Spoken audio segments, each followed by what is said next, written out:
4 তারিখের বিয়ে, 3 তারিখে আমি যাচ্ছি একে আনতে, মানে বুঝতে পারছো বাড়িতে বিয়ের মহল।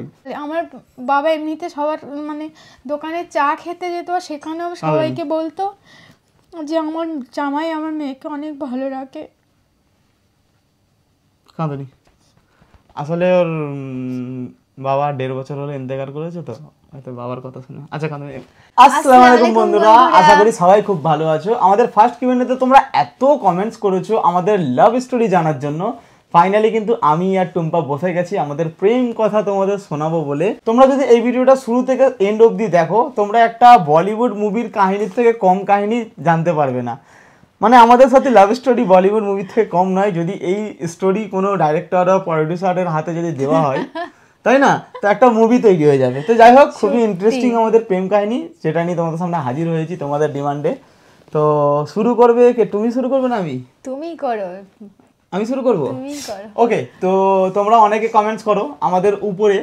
এখন হয়তো তোমরা দেখতে পাচ্ছ না, এর আগের কিউএনএ তে দেখেছিলে উপরে যে যত ট্রফি রাখা আছে, তো ওইসব ট্রফি হচ্ছে ক্রিকেট খেলার। আমি আগে ক্রিকেট খেলতাম, তো ওইসব ট্রফি আমি জিতেছি। তো বছরটা ছিল 2012, যখন আমি প্রথম টুম্পাকে দেখি। তো কোথায় দেখি, কিভাবে দেখি, তো আগে আমি ক্রিকেট খেলতাম, চারদিকে খেলে বেড়াতাম। তো নভেম্বর মাসে আমি 2012 নভেম্বর মাসে খেলতে যাই দক্ষিণ বারাসাত মহিষমারি, এখন যেটা জয়নগর থানার এলাকার মধ্যে পড়ে। তো ওখানে খেলতে গিয়েছিলাম নর্মাল। খেলতে গিয়ে ওখানে আমরা চ্যাম্পিয়নও হয়েছিলাম। 2 রাত কাটিয়েছিলাম, 3 দিনের খেলা হচ্ছিল, তো 2 রাত ওখানে আমরা কাটিয়েছিলাম, খেললে জিতেছিলাম। আর তৃতীয় নম্বর দিনে আমরা যখন সেমিফাইনাল খেলবো, তখন মানে একটা পাশে একটা ঝগড়া হচ্ছিল, তাই না? ঝগড়া হচ্ছে মানে মাঠের, এই মাঠ গোল মাঠ, মাঠের পাশে এক জায়গায় ঝগড়া হচ্ছে। আমরা আছি মাঠের ধারে, মিডিলে ঝগড়া হচ্ছে। ঝগড়ার ওপারে এই মহিলাটা দেখি দাঁড়িয়ে আছে, হাতে একটা বই নিয়ে। বই না কি ছিল তোমার হাতে? ওটা বই ছিল। বই বলাটাও ভুল হবে, আমি নোটস কালেক্ট করছিলাম। মানে আমি অ্যাকচুয়ালি ওখানে পড়তাম অথচ কিন্তু ওখানে থাকতাম না, আমি থাকতাম বাড়িপুরে বেশি। তো এবার ওখানে গিয়েছে, আমি স্কুলে যেতাম না, তো নোটস জোগাড় করছিলাম বন্ধুদের থেকে। আর একটুখানি ভাবছিলাম খেলা দেখবো বলে মাঠের কাছে সবে এসছি, আর সেই সময় এখন ঝগড়াটা স্টার্ট হয়েছে। আর এই মিস্টার ছিল আর এনার একটা বন্ধু ছিল, দুজনে দাঁড়িয়ে ছিল। আর আমি ছিলাম, আমারও 2-3টে বান্ধবী ছিল। আমরা দাঁড়িয়ে দাঁড়িয়ে ঝগড়া করছি। ঝগড়া করছো না, ঝগড়া শুনছো তোমরা। সরি, আমরা দাঁড়িয়ে দাঁড়িয়ে দেখছি। ঝগড়া করছিল অন্যজন, সেই মানে ওয়াইফ হাজবেন্ডের মধ্যে ঝগড়া হচ্ছিল আর কি, গ্রামে যেমন হয় আর কি, মারামারি এই টাইপের হচ্ছিল। তো এ ঝগড়ার ওপারে, আমি ঝগড়ার এপারে। তো আমার চোখ যায় হঠাৎ করে সামনে এর উপর, মানে সব থেকে আলাদা রকম লাগছে ওখানকার, মানে গ্রাম্য পরিবেশ। তো গ্রামের মেয়েদের একটা জামা কাপড়, ড্রেস আপ একটা আলাদা হয়, বাট এর ড্রেস আপটা ওদের মধ্যে থেকে একটা আলাদাভাবে বেরোচ্ছিল। আর ওইটাই চোখে একটা আলাদা রকম লেগেছিল। তুমি একটা চশমা পরেছিলে না তখন? হ্যাঁ, তখন আমার চোখে চশমা পড়েছিল। তখন ওটা পাওয়ার চশমা নয় কিন্তু, ওটা স্টাইলিশ চশমা। আগেকার হতো না, মানে পাওয়ার নেই বাট একটা যে স্টাইলিশ চশমা, একটা মানে ভদ্রতা বেরিয়ে আসে যেটা দিয়ে, তো সেই চশমা, হ্যাঁ বোকো না, ওই চশমা পড়েছিল। তো আমি দূর থেকে দেখি, দেখে নিয়ে ভালো লাগে, আমি ব্যাস ওই পর্যন্ত স্টপ হয়ে গেছি, আমি আর এগোইনি, ঠিক আছে। তারপরে আমার বন্ধু, আমার একটা বন্ধু আমার সঙ্গে যে ছিল, ও আমার সঙ্গে খেলতো, তো ও আমাকে বলছে চ না একটু ঘুরে আসি ওই দিক থেকে। মানে এরা যাচ্ছে নোটস নিয়ে এদের বাড়ির দিকে, তো আমাকে বলছে চ না ঘুরে আসি। মানে ঘুরে আসি বলাটা ভুল, পিছনে পিছনে চল না। না না, ওরকম না, ওরকম বলেনি, কোনোদিনই নয়। এটা বাড়ি ছড়িয়ে বলছে, পেছনে পেছনে নয়, ওখানে পেছনে পেছনে বলেনি। ওখানে আমাকে বলেছিল যে চল ওই দিক থেকে ঘুরে আসি। তো হেঁটে হেঁটে যাচ্ছি, এরা সামনে যাচ্ছে, আমরা এদের পেছনে, মানে একটাই রোড, একটাই রাস্তা। তো গ্রামের রাস্তাগুলো যেরকম হয় আর কি, মাঠে ইট ভাঙাচোরা, মাটির কাঁচা রাস্তা, হ্যাঁ।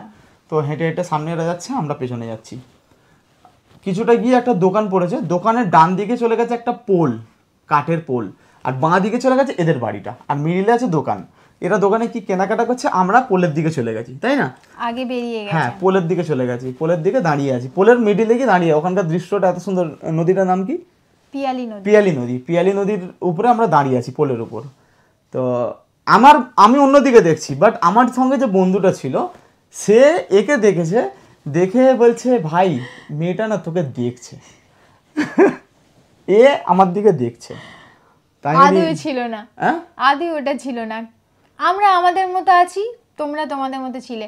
মানে কি হয়েছে, আমরা দোকানে ঢুকেছি, ভাবছি এরা কোন দিক দিয়ে যায় দেখবো, তার আগে কিন্তু পোলের ওখানে গিয়ে পৌঁছে দাঁড়িয়ে রয়েছে, আমরা সেটা দেখিনি। এবার হঠাৎ হঠাৎ মানুষের চোখে চোখ পড়তেই পারে। হ্যাঁ, তো যাই হোক, এর চোখ আমার দিকে পড়েছিল, ওটা আমার বন্ধু নোটিস করেছিল। নোটিস করার পর আমাকে বলছে, ভাই জমে ক্ষীর, এই ডায়লগটা বলেছিল আমাকে, ভালো করে মনে আছে। আমাকে বলছে, ভাই জমে ক্ষীর। জমে ক্ষীর, জমে ক্ষীরটা আবার কি? বলছে, ওই মেয়েটা দেখতে পাচ্ছিস যে চশমা নিয়ে হাতে বই নিয়ে আছে, ও তোকে তখন থেকে দেখছে। আর তখন বয়সটা তো অনেক কম, বাচ্চা বললেই চলে। মাধ্যমিক পরীক্ষা দেবো বলে নোটস কালেক্ট করছিলাম হ্যাঁ, তখন। অনেক অনেক ছোট আমরা তখন। তো সেই বয়সে যা হয় আর কি। তো ভালো কথা। এরা তারপরে যখন ওই দিকে রাস্তায় চলে যাচ্ছে, মানে আমরা ভেবেছি এরা যাবে পোলের দিক থেকে, বাট পোলের দিকে নয়, এরা চলে গেছে লেফট সাইডে, আমরা রাইট সাইডে গিয়ে দাঁড়িয়ে আছি। তারপরে আবার এরা যখন হাঁটা শুরু করলো, আমি হেঁটে হেঁটে, আমি আর আমার বন্ধুটা হেঁটে হেঁটে হেঁটে হেঁটে পেছন পেছন এদের যাচ্ছি। তখন আর কোনো কথা বলিনি। কিছুটা রাস্তায় গেছি, এর বন্ধুরা আবার একটা রাস্তায় ঘুরে গেছে, এ বেচারি একা একটা রাস্তায় হেঁটে হেঁটে যাচ্ছে। এবার আমরা এর পেছনে পেছনেই যাচ্ছি, মানে কিছু বলতে হবে তো, কথা বলতে হবে, নাম্বার নিতে হবে, এরকম একটা মানে সেন্স ছিল। তো পেছনে পেছনে কিছুটা হেঁটে হেঁটে যেতে আমি বললাম, কি বলেছিলাম গো, কি জল খাওয়ানোর ব্যাপার এরকম কিছু বলেছিলাম না? আমি যাচ্ছিলাম, তারপরে হঠাৎ করে বইয়ের মধ্যে পেন ছিল, সেটা পড়ে গেছিল। হ্যাঁ, তো পেনটা এখন তুমি তুলে, পেনটা এখন ইনি তুলে আমার হাতে দিয়ে দিল। তো আমি মানে থ্যাংক ইউ বললাম, চলে গেছি। তার যেতে যেতে যেতে কিছুক্ষণ আমার এবার বাড়ি চলে এসছে। আর ওই গ্রাম অঞ্চলে তো এমনি তো মাটির বাড়ি হয়। তো এবার চলে গেছে ওখানে গিয়ে, আমি এবার ঢুকবো গেটে, এবার ঢুকবো, সেই সময় আমাকে বলছে, বলে এক গ্লাস জল হবে। মানে কথা তো বলতে হবে, সেরকম করে একটা কি মানে জল তেষ্টা একদম পাইনি, সত্যি কথা বলতে জল তেষ্টা একদম পাইনি। আমাকে বলছে, এক গ্লাস জল হবে? তো আমি বললাম হ্যাঁ হবে, কিন্তু একটু দাঁড়াতে হবে, যেহেতু আমি বাড়িতে যাব, গিয়ে জলটা আনবো। তো বাড়িতে গেছি, গিয়ে এবার মা বাবা যেমন কোশ্চেন করে যে কী রে, জল নিয়ে কোথায় যাচ্ছিস বা কি। আমি বললাম বাইরে দাঁড়িয়ে রয়েছে দুটো ছেলে, এরকম জল খাবে বলেছে, আমি দিতে যাচ্ছি। এবার আমি জলটাকে নিয়ে এলাম, জলটা দিয়েছি, খেয়ে নিয়ে এবার গ্লাস নিয়ে এবার বাড়ি ফিরছি, মানে চলে আসছি। আমাকে বলছে, তোমার নাম্বার হবে? আমি বলছি আমার কোনো ফোন নেই। হ্যাঁ, প্রথম কথা সত্যি, না ফোন নেই নয়, এখানে আমি বলছি ফোন নেই নয়, তুমি ওখানে বলেছিলে আমার কাছে নাম্বার দেওয়ার মতো পেন নেই আমাকে বলেছিল। না তখন ফোন ছিল না, আমি বলেছি আমার কাছে ফোন নেই, আর নাম্বার যদি দেওয়ার হয় তো আমার কাছে পেনও নেই।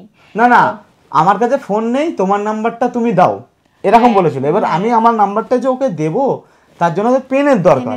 এবার পেন নেই এর কাছে, এ পেন বাড়িতে রেখে দিয়েছে। এবার এ বলছে, না আমি এখন যদি পেন আনতে চাই আমার বাবা বেরোতে দেবে না, মা বেরোতে দেবে না, এরকম কিছু আমায় বলেছিল। তো সেই সময় একটা মানে গরমকাল ছিল। এবার গরমকালে যে জল আইসক্রিম হয় জানো তো, 8 আনা 1 টাকা করে বিক্রি হয়, এখনো বিক্রি হয় জল আইসক্রিম, যেগুলো বরফের আইসক্রিম, জল আইসক্রিম। ওই আইসক্রিমের কাঠি পায়ের কাছে পড়েছিল, টুম্পার পায়ের কাছে, তাই না? টুম্পার পায়ের কাছে পড়েছিল। তো টুম্পা কি করছে, ওই কাঠিটা তুলে নিয়ে, আর ওদের যেহেতু মাটির দেওয়াল ছিল, ওই কাঠিটা সেই ভোট দেওয়ার জন্য যে দেয়ালে রং করে যায়, হোয়াইট কালার ছিল, আর মানে ওখানে লেখার ব্যাপার ছিল কি। আর তো আমি কি করেছি, সেই কাঠিটা তুলে আমি ওকে বললাম নাম্বারটা বলো, তো নাম্বারটা বললে আমি দেয়ালে টুকে রেখে দিয়েছিলাম। মানে ওই সময় খাতাও বই পেন ওই সময় ছিল, আমি বাড়িতে রেখে চলে এসেছি। বাট আমি কি করেছি, আমি ওটাকে তুলে আমি বললাম নাম্বারটা এবার বলো, তো ও বললো, আর আমি দেয়ালে নাম্বার টুকে রেখেছি। মানে ওকে, তো ওটা গেল নাম্বার দেওয়ার ব্যাপার। তো এবারে আসি, আমার কাছে কিন্তু ফোন ছিল না তখন। ফোন ছিল না বলতে 1 সপ্তাহ হয়েছে মাত্র আমার ফোনটা খারাপ হয়েছে, আর আমার কাছে ফোন ছিল না। তবে আমার নাম্বার মুখস্থ ছিল, আমার সবার নাম্বার সবার মুখস্থ থাকে, তো আমার নাম্বার মুখস্থ ছিল, আমার কাছে ফোন ছিল না। তো আমি আমার সিম, আমার বেস্ট ফ্রেন্ড, আমার একটা বেস্ট ফ্রেন্ড এখনও, সে স্টিল এখন আজকের ডেটেও আমার বেস্ট ফ্রেন্ড। তো তার মোবাইলে আমি আমার সিমটা ঢোকাই, যেহেতু একে নাম্বার দিয়েছিলাম, কখন কল করবে এরকম একটা ব্যাপার। তো যাই হোক, আমরা ওখান থেকে খেলে জিতে বাড়ি ফেরার সময়, বাড়ি ফেরার সময় ক্যানিং হয়ে আসছি। এবারে ক্যানিংয়ে যখন আমরা গিয়েছি ওখানে, এবার আমার যে এদের ওখানে না তখন ইলেকট্রিকের ব্যাপারটা অনেকটা মানে একটু খারাপ ছিল, মানে চার্জ দেওয়া যেত না। চার্জ দিতে গেলে সে আধ 1 ঘন্টা পায়ে হেঁটে যাও, 5 টাকা না 10 টাকা করে দাও, তবে একটা দোকান থেকে চার্জ করে দিত মোবাইল। মানে পুরো গ্রাম এদের ওই জায়গাটা, মানে এখন অনেক উন্নত হয়েছে, আগে পুরো গ্রাম ছিল। তো যাই হোক, মোবাইলে আমাদের কারো চার্জ নেই। এবার ক্যানিং স্টেশনে গিয়ে আমার বন্ধুর মোবাইলটা চার্জ দিতে অন হয়েছে, অন হতেই দেখি একটা মিস কল অ্যালার্ট, মেসেজ করেছে, আমাকে মেসেজ করেছে যে আমি অমুক, আমার নাম এই।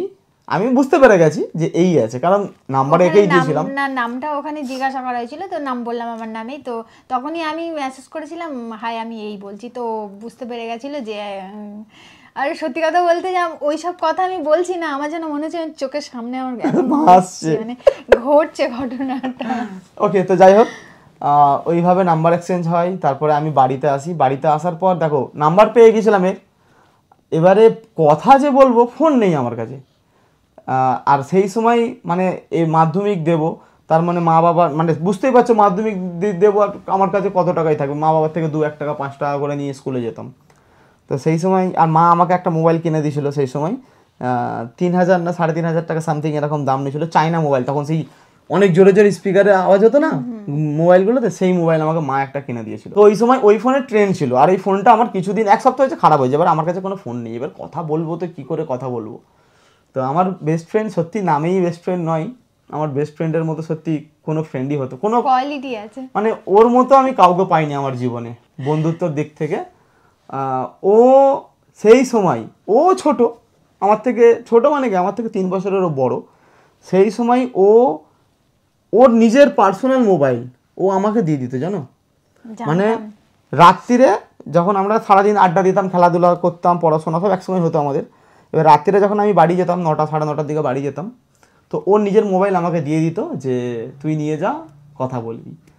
ওর মোবাইল রাত থেকে নিয়ে সকাল পর্যন্ত আমার কাছে থাকতো, সকালে আবার ওর মোবাইল আমি ওকে দিয়ে দিতাম, ও আবার সকাল থেকে রাত পর্যন্ত ইউজ করতো। আর আমাদের এইভাবে মোটামুটি কথা হয়ে গেছিলো যে আমার কাছে মোবাইল এই টাইম থেকে এই টাইম পর্যন্ত থাকবে, যা কথা বলার আমরা এই টাইমে কথা বলবো। আর আমারও পারমিশন ছিল না যে তুমি এই টাইমে ফোন করবে, যেহেতু আমার বাবার ফোন। এবারে আমাদের কথা হতো, দেখো কেমন শীতকাল, ঠিক আছে, শীতকালে কেমন কথা হতো শোনো। ভোর 4:30 5টার সময় ম্যাডাম আমাকে ফোন করতো, 4:30 5টা ভোরবেলা। আর তখন মানে কথা বলার জন্য এত মানে নতুন নতুন হলে আর যা হয় আর কি, বয়সটাও কম, ভোর 4:30 5টার সময় উঠে পড়তাম কথা বলবো বলে। মানে মা বাবা পাশে ঘুমোতে, এবার আমাদের একটাই ঘর, একটাই রুম, একটা রুমের মধ্যে আমি, আমার বাবা, আমার মা, আমার বোন সবাই থাকতাম। দেখাবো তোমাদের একদিন আমাদের পুরনো বাড়িটা। তো যাই হোক, ওখানে মা বাবা বোন আমি সবাই একসঙ্গে ঘুমাতাম। তো এবারে ওদের সামনে তো কথা বলা যাবে না, তো কি করতাম, ওই ঠান্ডায় সোয়েটার পরতাম, হনুমান টুপি পরতাম, মোজা পরতাম আর হাফ প্যান্ট পরে থাকতাম। ওই অবস্থায় বাইরে আসতাম কেঁপে কেঁপে কেঁপে কেঁপে, জগিং করতে যেতাম। ফোনে জগিং নয়, ফোনে কথা বলার জন্য বেরোতাম। তো ফোনে কথা বলতাম ওইভাবে। তো যাই হোক, এবারে এইভাবে আমাদের 2 বছর কেটে যায়, চলে আসে 2014। হ্যাঁ, তবে হ্যাঁ, তার মিডিলে আমরা একবার দেখা করেছিলাম, তাই না, একবার ঈদের পরে, ভালো করে মনে আছে। তাও কি মানে কথা বলা স্টার্ট হয় তার 1 বছর পর আমরা দেখা করি না, 1 বছর স্টিল আমরা ফোনে কথা হয়, তারপরে 1 বছর পর আমরা দেখা করি। ওর বোনকে নিয়ে গেছিল, আমি আমার বোনকে নিয়ে এসেছিলাম, তো দেখা হয় বাড়িপুর স্টেশনে। হ্যাঁ, তো যাই হোক দেখা হয়, প্রথম একবারই দেখা হয় আমাদের ঈদের সময়, ঈদের পরের দিনে দেখা হয়। তো সামনে থেকে দেখা, তখন প্রথম দেখেছিলাম, মানে প্রথম যখন খেলতে গিয়ে দেখেছিলাম, তারপরে ঈদের পরে ফার্স্ট দেখা, একটা আলাদা লেভেলেরই একটা মানে অনুভূতি, একটা ফিলিংস। আর ওই সময় একটা নতুন কি গান এসেছিল গো, বলনার কোনসে ভালোবাসার জুয়া। তো ওই ফোন, তখন আমি একটা আমার মোবাইল কিনে দিয়েছি, তখন কিনেছিলাম স্যামসাং চ্যাম ছিল না আমার কাছে, আর হেডফোন ছিল। তো হেডফোনে এরকম পাশাপাশি দুজন বসে গানটা চালিয়ে, আমার কানে একটা হেডফোন, ওর কানে একটা হেডফোন, সারা এরকম দুজন বসে বসে গান শুনেছি। এখনো আজকের ডেটেও এই গানটা যদি আমাদের কানের সামনে বাজে, জিজ্ঞাসা করো, আমরা বলি সেই মনে আছে এই গানটা, তাই না, এখনো মনে পড়ে। তখন কিন্তু আমার বাবার ফোন দিয়ে কথা বলতাম, কিন্তু ক্রিকেট খেলে পয়সা জমিয়ে, মানে তখন তো পড়াশোনা ছেলে যেরকম হাতে পয়সা পড়ে কি আর সেরকম টাকা পয়সা পড়তো, তো খেলে আমার জন্য পয়সা জমিয়ে, টাকা জমিয়ে আমার জন্য একটা MTS ফোন কিনেছিল। তখন MTS ফোনটা এত চলতো, MTS এরকম মানে তোমরা এখনকার যারা ছেলে মেয়েরা, মানে এখনকার কি, আমরা তো এখনকারই, আমরা কি থোড়ি না বুড়ো বুড়ি। যাই হোক, মানে 2001 2 3 4 5 6 যাদের জন্ম, তারা হয়তো এমটিএস মোবাইলের ব্যাপারটা জানবে না, বাট যারা আমাদের এজের 29-30, হ্যাঁ তারা এমটিএস মোবাইলটা জানবে। এইরকম একটা সাইজের এমটিএস মোবাইল ছিল, আমি যদি পাই ওটার ফটো লাগিয়ে দিচ্ছি স্ক্রিনে, দেখে নিও। তো এই এমটিএস মোবাইল ওকে গিফট করি, আর তখন ওকে দিয়েছিলাম বলে আমিও একটা এমটিএস কিনেছিলাম, যেহেতু এমটিএস টু এমটিএস সেই সময় ফ্রি ছিল। তো কথা বলতাম, মানে প্রচুর কথা হতো তখন আমাদের। তো যাই হোক, এইসব কেটে গেল। এবারে আসি বিয়ের ঘটনায়। বিয়েটা আমাদের কিভাবে হয়, এবারে বিয়ের কথা শুনলে তোমরা বলবে সত্যি মানে কিভাবে কি হয়ে গেল এই অল্প বয়সে বিয়ে। ওকে, তো এবারে এর কথা, এই যে 2 বছর আমরা সম্পর্কে ছিলাম, 2 বছরে কিন্তু আমার মা বাবাকে আমি পুরোপুরি বলে দিয়েছিলাম এর ব্যাপারটা। আমার মা বাবা সব শুনেছিল, দেখেছিল, একে এর ফটো দেখেছিল, দেখে রাজি হয়ে যায় মা বাবা। মা বাবা রাজি হয় বলতে, রাজি কেমন হয়েছে, পড়াশোনা কর, এখন বয়স কম, যখন বয়স হবে তখন দেখা যাবে, এরকম রাজি। এরকমও নয় যে না কথা বলবি না, এই করবি না, এই করবি, ওরকম নয়, পড়াশোনা কর, বয়স হবে যখন, বড় হবি তখন দেখা যাবে। মা বাবারা এইভাবে রাজি ছিল। এবারে কি বলবো, জানো সেই সব কথাগুলো না চোখের সামনে ভাসছে, তাই না? আমি ইমোশন হয়ে যাচ্ছি। তো ইমোশন হওয়ার কি আছে, আর অন্যরকম হচ্ছে, যেন মনে হচ্ছে ওই লাইফটাই চলে আসছে আবার। না ইমোশনের কি আছে। তো যাই হোক, এবারে বাড়িতে আমার সবাই জানতো। তো এর বাড়িতে কেউ জানতো না, না তোমার বাড়িতে সেই সময়? মাসি একা জানতো। মাসি জানতো, টুম্পার মেজো মাসি জানতো, বাস, আর কেউ জানতো না। তো আমার বাড়িতে এবারে আমি, হ্যাঁ তখন আরও আমাদের বিয়ের আগের ঘটনা বলছি, বিয়ের 2 দিন আগের কথা বলছি আমি, বাদবাকিগুলো স্কিপ করে দিলাম, তখন অত ইন্টারেস্টিং কিছু ছিল না। এবার বিয়ের সময় বলছি যে অত অল্প বয়সে বিয়ে হয় কেন আমাদের। আমি তখন ছিলাম 19 বছর বয়সের, টুম্পা ছিল 18, তাই তো? আমি 19, টুম্পা 18। তো সেই সময় আমাদের বিয়ে হয়, বাচ্চা ফোঁচকে তখন আমরা একদম, মানে 17 প্লাস ছিলাম। হ্যাঁ ওই রকমই হবে, 18, 17 প্লাস 18। তো এবারে এর বাড়িতে হঠাৎ করে আমাকে খেলতে যেতাম, যেরকম বললাম যে শুরুতে খেলতে গিয়ে সঙ্গে পরিচিত। তো এবার আমি খেলতে গিয়েছি নেপালগঞ্জ বলে একটা জায়গা আছে, আমতলার এই সাইড থেকে যেতে হয় নেপালগঞ্জে। তো ওখানে আমি খেলতে গিয়ে মানে রাত্রিরে নাইট খেলা ছিল, রাত্রিরে যাচ্ছি, মানে সন্ধ্যার দিকে বেরিয়েছি, সারা রাত খেলে সকালে বাড়ি ফিরবো, এরকম একটা প্ল্যান। তো যখন খেলতে যাচ্ছি, এ আমাকে হঠাৎ করে ফোন করে আমাকে কান্নাকাটি মানে একটা বোঝা যায় না, 2 বছর একটা মানুষের সঙ্গে কথা বলছি, তার মানে মনের মধ্যে কান্নাটা বোঝা যায় আর কি। তো আমাকে বলছে কালকে আমার বিয়ে, হঠাৎ করে আজকে দেখে গেছে ছেলেরা, কালকে আমার বিয়ে, তুমি কি করবে করো, না করলে আমি নিজের কিছু করে নেব, এইরকম টাইপের ডায়লগ, ঠিক আছে? এবার আমি তখন 19 বছরের একটা পুঁচকু ছেলে, না আমি কাজ করি, না আমি নিজের পায়ে দাঁড়িয়েছি, না আমার বয়স হয়েছে, আমাকে সেই সময় বলছে আমাকে কালকে নিয়ে চলো, না হলে আমি নিজের কিছু করে নেব। তো এবার আমি এই কথা মাকে বলবো কি করে, বলতে মানে মাকে কি বলে বোঝাবো আমি বুঝতে পারছিলাম না। তো যাই হোক, মা অনেক কষ্ট করে আমাকে জিজ্ঞাসা করতে, আমি মাকে অনেক সাহস করে বলেছি যে এরকম ব্যাপার, টুম্পা কল করে বলছে যে এরকম ঘটনা ঘটে আছে, কালকে না নিয়ে এলে কিছু করে নেবে। এবারে মা শুনে, মায়ের তো মাথা খারাপ, বলছে ঠিক আছে দাঁড়া, না তার আগে আমি কিন্তু মা বাবাকে বলেছি, না না না না তার আগে মা বাবাকে নয়, মা বাবাকে আমাকে বললো যে তোর বাবাকে বলি, দেখি তোর আব্বা কি বলে। তো আমি বললাম ঠিক আছে। এই কথা মা বলতে আমি বাইরে পালিয়ে গেছি ভয়েতে, আব্বা এসে কোথায় কি বলবে, আমি পালিয়ে গেছি বাইরে। তো এবার মা বাবার মধ্যে কথা হতে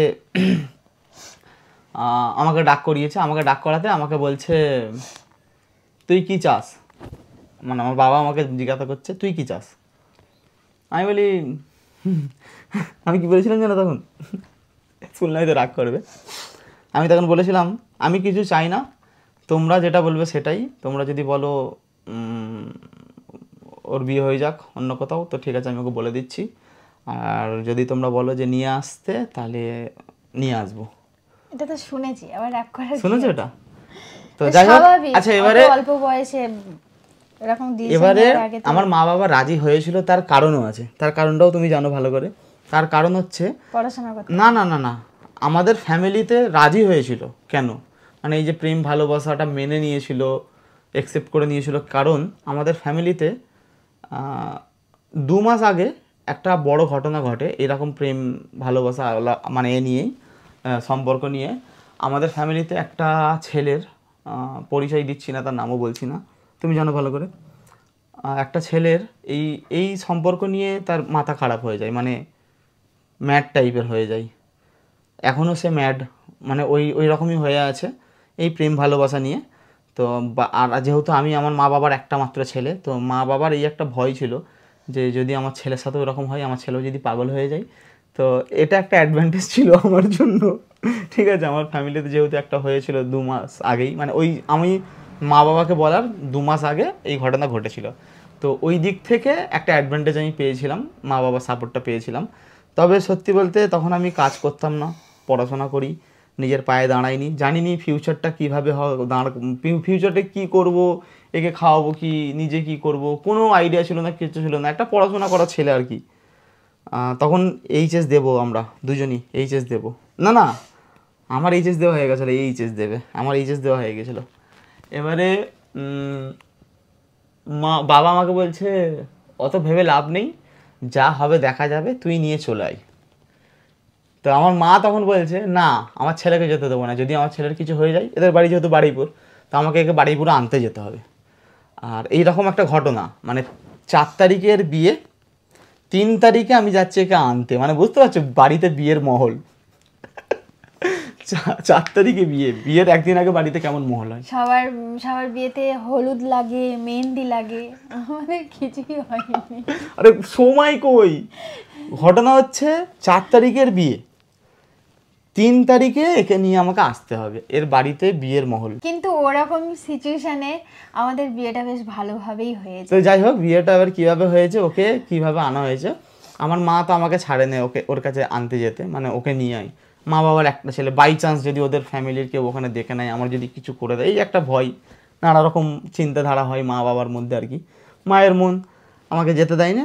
আমার ওই বেস্ট ফ্রেন্ড, যার মোবাইলে আমি কথা বলতাম আজকের ডেটেও আমার বেস্ট ফ্রেন্ড, তো ওকে আমি বলি ভাই এরকম এরকম ব্যাপার, তুই কি কিছু হেল্প করতে পারবি? ও 1 সেকেন্ড ভাবে নে, ও বারুইপুরে পৌঁছে গেছে। না না সরি, ও বারুইপুরে পৌঁছায়নি, মাসি ও বালিগঞ্জে পৌঁছে গেছে। আর এর মেজো মাসি, যে আমাদের সম্পর্কের কথা জানতো, এর মেজো মাসি আর এর একটা ছোট মাসি, দুটো মাসি দিতে আসে। আসলে এটাকে বলবো না লাভ ম্যারেজ করে মানে পালিয়ে গিয়ে বিয়ে করা, ওটাও নয়, যেহেতু এর ফ্যামিলি মেম্বারও ছিল, আমার ফ্যামিলি মেম্বারও ছিল বিয়েতে, সাক্ষী দেওয়া হয়েছে। আমাদের যখন নিকাহ পড়ানো হয় তখন এর ফ্যামিলি মেম্বারও ছিল, আমার ফ্যামিলি মেম্বারও ছিল। তাড়াহুড়োর মধ্যেও আমাদের বিয়েটা বেশ ভালোভাবেই হয়েছে। হ্যাঁ, মানে দুজনের দুপক্ষেরই ছিল, ওর দুটো মাসি ছিল, আমার তো গোটা ফ্যামিলি, আমার মা বাবা, আমার মামা, আমার বড় মামি ছিল, তারপরে আমার দাদা, দুটো দাদা ছিল, আমার মেজো মাসিমা ছিল, আমার খালা যেটাকে বলা হয়, সবাই ছিল। তো যাই হোক, বালিগঞ্জ স্টেশনে আমার বেস্ট ফ্রেন্ড যাই, এর দুটো মাসি একে নিয়ে বালিগঞ্জে আসে। দেন বালিগঞ্জ থেকে আমার বন্ধুটা এদেরকে নিয়ে আসে আখড়া স্টেশন, তাই তো আখড়া স্টেশন আসে, না না আখড়া নয়, বজবজ স্টেশন আসে, বজবজ স্টেশনে এরা আসে। এবারে বজবজ স্টেশনে আমরা দাঁড়িয়েছিলাম গাড়ি নিয়ে, যেহেতু এরা আসবে, এদেরকে নিয়ে সোজা যাব আমরা কাজী অফিসে যাব, ওখানে কাজী মানে বিয়ে পড়ানো হবে আর কি। তো এরা আসার পর এদেরকে নিয়ে সোজা যাওয়া হয় আখড়াতে, যেখানে বিয়ে পড়ানো হয়। তো ওখানে আমাদের নিকাহ হয়। তারপরে আর কি আমরা একে অপরের সঙ্গে সম্পর্কে, মানে বুঝতে পারছো, এ আমাদের বাড়িতে আসে। তবে হ্যাঁ, আরও একটা মজার গল্প, এ বাড়িতে আসার পরেও আমি পড়াশোনা করেছি কিছুদিন না, ভালোই দিন পড়াশোনা করেছি। এ পড়াশোনা করেনি, আমি যেহেতু কোনো কাজ নেই, আমি পড়াশোনা করছি, তো হঠাৎ করে কি করব, তো এ বাড়িতে আসার পর আমি পড়াশোনা কন্টিনিউ রেখেছিলাম কিছুদিন। তারপরে ওই কথাটা যেটা, এটাও সব থেকে মানে একটা ভালো ইন্টারেস্টিং কথা, আমি তারপরে এখানে আছি বাড়িপুরে, ওখানে আছি। তো বাবা মা ওই কথা ডেট ফাইনাল করে এবার আমাদের গ্রামের বাড়িতে চলে গিয়েছিল। তারপরে এবার ফোন করেছিল, তখন তো আমাদের কাছে তো ফোন ছিল না। এবার মাসির ফোন করেছিল, এবার আমার কাছে চাইছে যে আমাকে দিতে, মানে ওর মাসিকে ওর মা বাবা ফোন করেছে যে আমার সঙ্গে কথা টুম্পাকে ফোন দে, টুম্পার সঙ্গে কথা বলবো। তো মাসি তখন বলছে তোমার মেসোর বাড়ি। মানে বাবা ভীষণ রাগা রেগে গেছিল, ভীষণ। এবার তারপরে যেহেতু ওখানে ওই দিকের ডেটগুলো এরকম ফাইনাল কথাবার্তা সব কিছু বলে রেখেছিল, এবার বাবা তো ভীষণ রেগে গেছিলো মাসির সঙ্গে, মানে প্রায় অনেক দিন সম্পর্ক রাখেনি। আর আমাদের সঙ্গে তো আমি তো ভয়ে বাবার সঙ্গে কথা না, তবে আরেকটা জিনিস, 1 সপ্তাহের মধ্যে এর বাবা মা মেনে যায়। 1 সপ্তাহের মধ্যে, আমাদের বিয়ে হওয়ার 1 সপ্তাহ পরেই এর বাবা মা আমাদের ডেকেছিল। তো আমরা গিয়েছিলাম না 1 সপ্তাহ পরে। তবে গিয়েছিলাম বলতে এদের বাড়িতে যাইনি, ভয়ে এদের বাড়িতে যাইনি, এর মাসির বাড়িতে গিয়েছিলাম। মানে যে মাসি বিয়ে দিতে এসেছিলো ওনার বাড়িতে গিয়েছিলাম। তো প্রথম ওখানে যাই, ওখানে মায়ের সাথে দেখা হয়, আব্বার সাথে দেখা হয়, এর ভাইয়ের সাথেও দেখা হয়েছিল না, এর ভাইয়ের সাথে দেখা হয়। তো যাই হোক, এইভাবে আমাদের সব কিছু হয় আর কি, সব কিছুই তোমাদের সামনে ক্লিয়ার করলাম। তবে আজকের ডেটে মানে আমি যে সময় বিয়ে করি, আমার কাছে সত্যি বলতে নিজের বলে কিছু ছিল না, মা বাবার উপর নির্ভর ছিলাম। আমার মা বাবা সত্যি আমার জন্য যা করেছে, আমি হয়তো 10 বার, আমি জানি আমাদের একটাই জন্ম, তাও কথার কথা বলছি, আমি যদি 10 বারও জন্ম নিই হয়তো আমার মা বাবার ওই ঋণ আমি কোনো দিনই শোধ করতে পারবো না। কারণ মা বাবা আমার জন্য প্রচুর করেছে, প্রচুর। আমি হ্যাঁ জব পেয়েছি, আইল হওয়ার 1 বছর আগে আমি জব পেয়েছি, আইল হওয়ার 1 বছর আগে তো জব করেছি। বাট ওই যে বিয়ের পরের সময়টা মা বাবা অনেক হেল্প করেছিল, প্রচুর প্রচুর হেল্প করেছিল। আমি কাজ করতাম না, আমাদের খাওয়া দাওয়া জামা কাপড় A to Z সব কিছু মা বাবাই টেনেছিল। তারপরে যাই হোক, তখন আমি বেকার ছিলাম। তবে আজকের ডেটে বন্ধুগণ, আমি তোমাদের সামনে এইরকম হাত মেরে বলছি, এদের ফ্যামিলিতে যত বোন আছে, যত মেয়েরা আছে, এই বলবে, এটা বলো তো, বলো। সব থেকে ভালো আমি সুখে আছি, শান্তিতেও আছি। আর আমার বরটা অনেক সুন্দর, সবার থেকে হ্যান্ডসাম আমার। সত্যি কথা যেটা, দেখো প্রথম কথা বলি, আমার বোনের মানে বিয়ে হয়ে গেছে, আমার মাসির মেয়ের বিয়ে হয়ে গেছে, মানে সবার বিয়ে হয়ে গেছে, সব বরের থেকে আমি গর্ব করে বলবো, সরে এসো, তোমার ক্যামেরায় মুখ দেখতে না দেখা যাচ্ছে, বলো না। আমি গর্ব করে বলবো আমার বর মানে হাজারে কি লাখে একটা।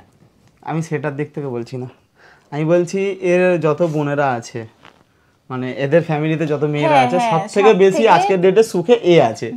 অথচ ও যখন আমায় বিয়ে করেছিল আমার কাছে কিছু ছিল না। আজকের ডেটে আল্লাহর রহমতে অনেক কিছুই আছে, নিজের বলে অনেক কিছু আছে, সেটা তোমরা হয়তো বুঝতে পারো আজকের ডেটে। তো পকেটটা শূন্য থাকলেও কি হবে, আমি কিন্তু শূন্য ছিলাম না, আমি পুরো ভর্তি ছিলাম। হ্যাঁ, আমার লাইফে সত্যি বলতে 2টো মানুষ আছে যারা আমার সাকসেসের পেছনে যাদের হাত আছে। প্রথম আমার মা, যার জন্য আমি পৃথিবী দেখেছি, আর যে আমাকে প্রত্যেকটা জিনিস হেল্প করে। আমার মা, সত্যি আমার মা হচ্ছে আমার ব্যাকবোন। বাবা তো অবশ্যই, বাবা না হলে তো কিছু হয় না। আমার মা হচ্ছে আমার ব্যাকবোন। মানে আমার যে কোনো জিনিস, আমি যদি পিঠ ঠেকে যায় আমার দেওয়ালে, তো আমার মা সেই দেওয়াল আর পিঠের মধ্যে এসে দাঁড়িয়ে যায়। তো আমার মা প্রথম, সেকেন্ড হচ্ছে টুম্পা। এই 2টো মানুষের জন্য আমি আজকের ডেটে এই জায়গায় আছি, যতটাই আছি না কেন। জানি মহামারী কিছু নয়, যতটা আছি এই জায়গায় আছি। তবে গর্বের সঙ্গে বলতে পারি, আমি জানি আমার শ্বশুরবাড়ির লোকেরাও ভিডিও দেখছে, তোমার মাও দেখছে, তোমার ভাইও দেখছে, তোমার বোনও দেখছে, তোমার মাসিরাও দেখছে। সবার সামনে আমি বলছি, আজকের ডেটে তোমার মেয়ে অনেক সুখে আছে, অনেক ভালো আছে। আর তোমাদের বাড়িতে যত মেয়েরা আছে, তোমাদের বাড়িতে যত মেয়েরা আছে, যত বোনেরা আছে, সব থেকে সুখে তোমার এই মেয়েটা আছে। সেটা তোমার এই মেয়েটাই বলবে। বলো কিছু। বলেছি, আর কতবার বলবো। আমার বাবা, আজকের ডেটে আমার বাবা নেই, কিন্তু আমার বাবা মানে এমন একটা বন্ধু নেই যে আমার বাবা তাদের সঙ্গে গল্প করেনি যে আমার জামাই এরকম, মানে অনেক কিছুই বলে। আমার বাবা এমনিতে সবার মানে দোকানে চা খেতে যেত, সেখানেও সবাইকে বলতো যে আমার জামাই আমার মেয়েকে অনেক ভালো রাখে। কাঁদুনি, আসলে ওর বাবা 1.5 বছর হলো ইন্তেকার করেছে, তো হয়তো বাবার কথা শুনে। আচ্ছা কাঁদুনি, আরে কাঁদুনি। আচ্ছা একে চুপ করিনি, তারপরে ব্যাক করছি। একে চুপ করিনি, আগে কান্নাকাটি করছো কেন? দূর পাগল। দেখো মেকআপ খারাপ হয়ে গেল, চোখের কাজল খারাপ হয়ে গেল। তো অনেক বোঝানোর পর একটু চুপ করেছে। চোখের জলটা বন্ধ হয়েছে, কিন্তু হয় এটা, মা বাবা হারিয়েছে তো বুঝি, অনেক কষ্ট হয়। তো বন্ধুদের টাটা করে দাও, কিছু বলবি আর কিছু যদি জানতে চাও অবশ্যই কমেন্টস করে জানিও। আহিলের ব্যাপারে আরও অনেক কিছু, অনেক লাইফের অনেক কিছু আছে, আর কিছু বলছি না, যেহেতু আমি জানি এই ভিডিওটা আধ ঘন্টার বেশি হয়ে গেছে লেন্থ, আমি আর কিছু বলছি না। এই আমাদের লাভ স্টোরি, আমাদের প্রেম কাহিনী এখানেই এন্ড করছি। ব্লগটা ভালো লাগলে অবশ্যই লাইক করো, পেজটাকে ফলো করে নিও। আজকের মতো টাটা বাই বাই। আর কাঁচছে একটু চুপ করাতে হবে এখন, টাটা করে দাও। টাটা।